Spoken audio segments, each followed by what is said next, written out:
everyone, and welcome back to my channel. So today's video is all of the products that I regret buying. Now, I buy a lot of products, so I can't love every single one of them. So I have some products here that I always just think about in the back of my mind, or I see them in my drawers and I'm like, oh, I just wish I didn't spend the money on that. So if you want to see all of the products that I think aren't good or aren't worth the money and that I regret purchasing, then just keep watching. As always, don't forget to subscribe. Click right here and you will stay up to date on all of my future videos. So let's just get right into the video. First, as everyone who makes this video says, just because I regret buying these products or just because I don't like these products doesn't mean they're bad products for everyone. Everyone's different, everyone's needs are different, so you might love something that I regret, and that is okay, because that is what makes the world go around. If we all like the same thing, there wouldn't be a need for many products. So yes, let's jump in. What should I choose first? So the first thing I want to talk about is the Narcissist Dual Intensity Eyeshadow Palette. There's a mirror on the front. Sorry, I'm blinding you right there. So inside it has 8 of the Dual Intensity eyeshadows. Okay, looks nice.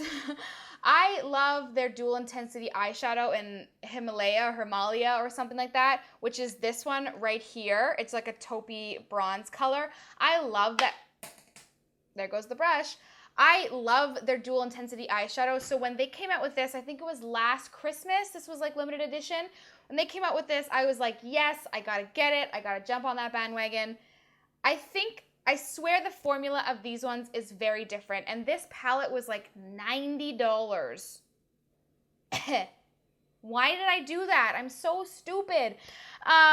Yeah, $90 for this palette, which is crazy. And the colors are nice, but they just don't have the same texture. But there's just something about them. I just never go for these. They're hard to blend out on the eye. They're a bit dry and hard in this palette, and I just feel like, I don't know, I never reach for this palette.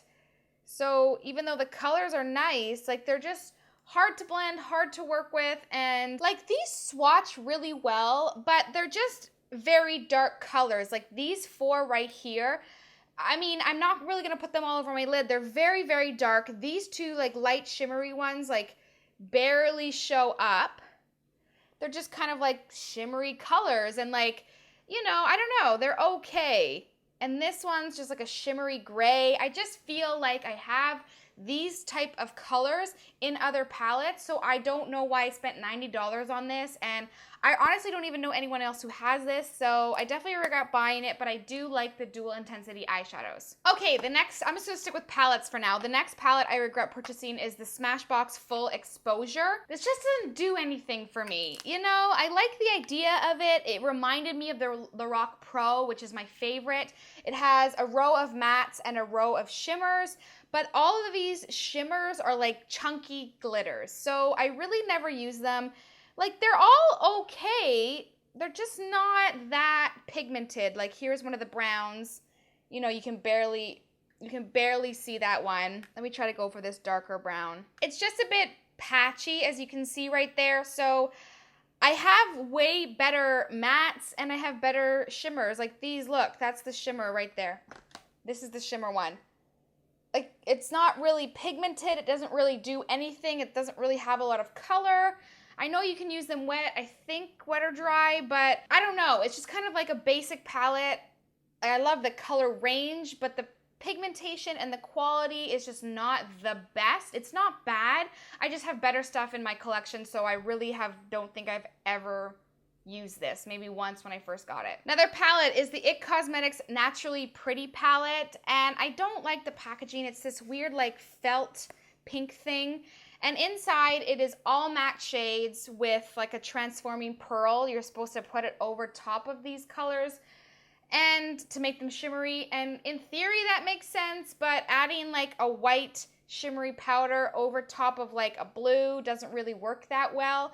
Now, while I love these tones, like I love these 2 kind of red tones here, and they're nice, like they're, you know, pigmented enough. I don't know.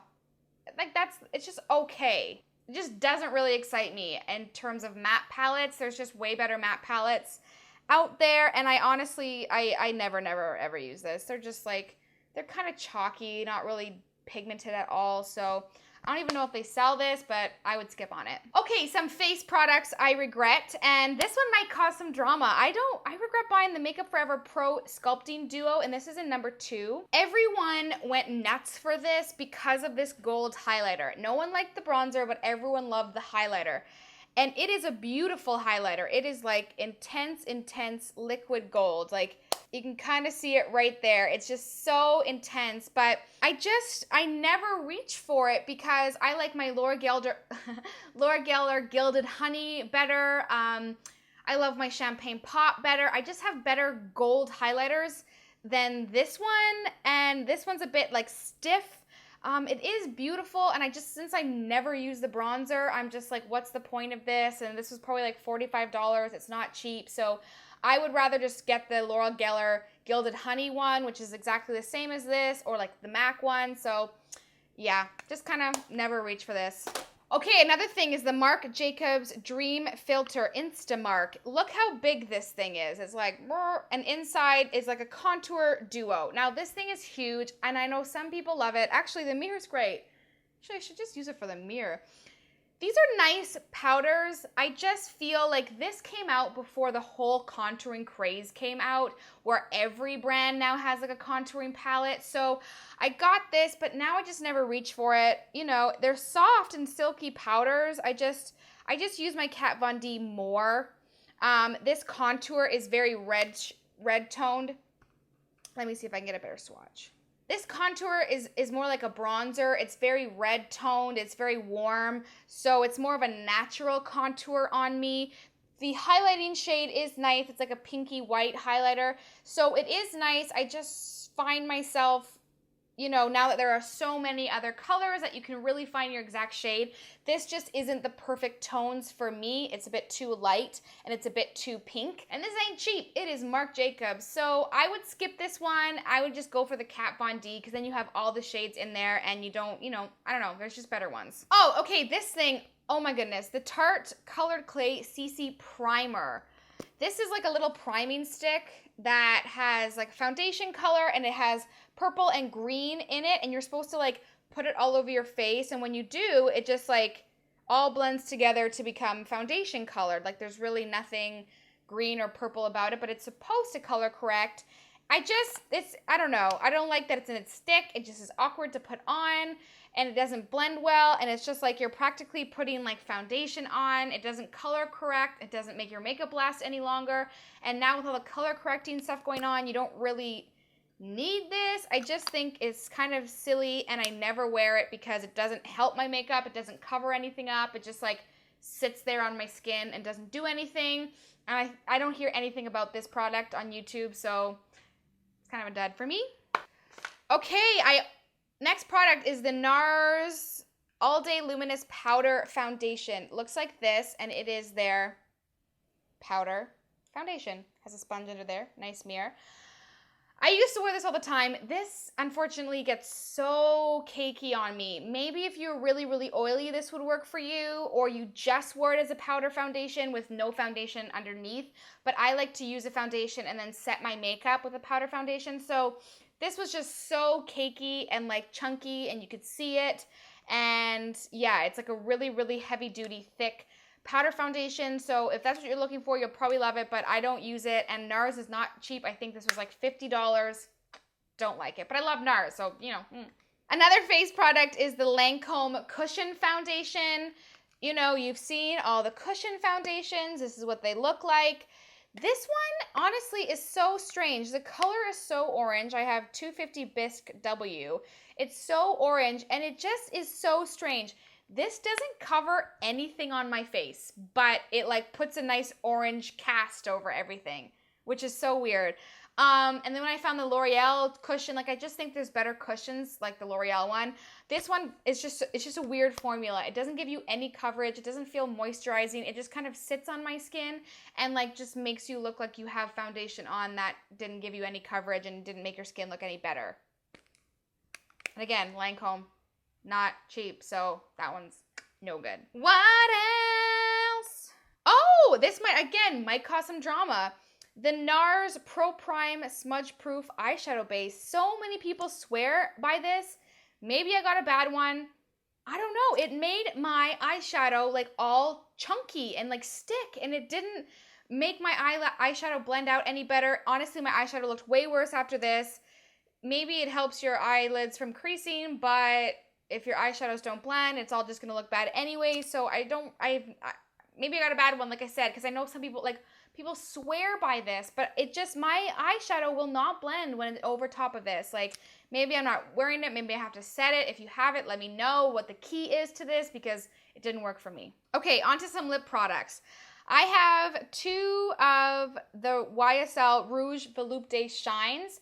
I love the Rouge Volupté, or like the Rouge Volupté Candy, sheer candy. Those are like in the silver tube. I do like those. These ones are nice. I just never wear them, honestly, and they're nice colors. They're just like kind of really sheer. Like, that's number 15. They smell like watermelon. They're supposed to be like sheer and like moisturizing, but they actually dry out my lips a lot. And this one is number 1. They're like super creamy, but very, very sheer. And they dry out my lips and they don't last long on my lips. And I don't know how much, like how much are these? Like $36. So I just find there's so many better lipstick brands and formulas that are cheaper or like any price that, I don't know, I think these are a pass for me because they don't really do anything. They're just kind of, I like a bold lip. I don't like subtle lips, so this just doesn't work for me. Okay, and last but not least, sometimes when a new product launches, I go a bit crazy without really trying it out. Like, I'll buy all of the shades and be like, I need 6 more, when I haven't really given it a fair try or like worn it a lot and then like gone back for more colors. So last summer, I think, the Dior Fluid, what are these called? Dior Addict Fluid Sticks launched, and I got 4 of them. Why? These 3 are like practically the same color. I'm pretty sure I like lost my mind. These were nice. They're like midway between a gloss and a lipstick. It's like a really, really thick lipstick. They're nice.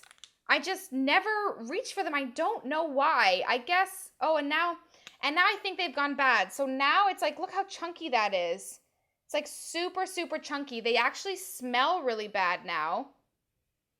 Yeah, they've gone off, and I haven't, like, I think I've had them for a year, but like I've had MAC lipsticks for longer than a year, and they're fine. So they're definitely like this weird kind of chunky formula now. Maybe they're a bit off. They're nice. I don't know, like they're a thick opaque gloss, like you can see. I just kind of never reach for them because I never really wear gloss, so I thought these would be better, but they're just kind of too in between for me. Like, make up your mind about what you are, lipstick or lip gloss. And now they've kind of gone bad and they're expensive, and I just regret buying 4. I should have like tested it out, but yeah. So that was everything. I really hope you guys like this video. Again, don't get mad at me if you love some of these products. That's what makes the world go around. Different strokes for different folks. It is all good, people. If you like this video, please give it a thumbs up. Leave some comments. Leave what you regret buying down below in the comments so that I can read them and hopefully stay away from them. Or if you love these products, let me know. Leave it down in the comments below. And I'll see you in my next video. Bye, guys. Hello everyone, and welcome back to my channel. So today's video is all about my perfume collection. Now, I think I have like a modest collection, although that really depends on what you define as modest.